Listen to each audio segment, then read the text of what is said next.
നമസ്കാരം. Good morning Keralam ആരംഭിക്കുകയാണ്.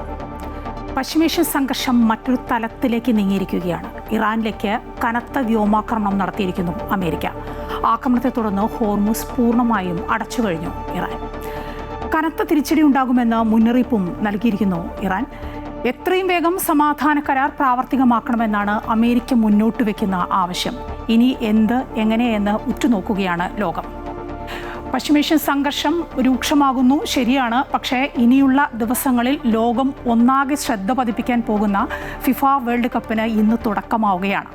Football ആരാധകർ കാത്തിരിക്കുന്ന ദിനമാണ് ഇന്ന്. ലോകകപ്പിന് ഇന്ന് രാത്രി 12:30 തുടക്കമാവുകയാണ്. ഇനി ഫുട്ബോൾ ഉത്സവത്തിൻ്റെ ദിവസങ്ങളാണ്.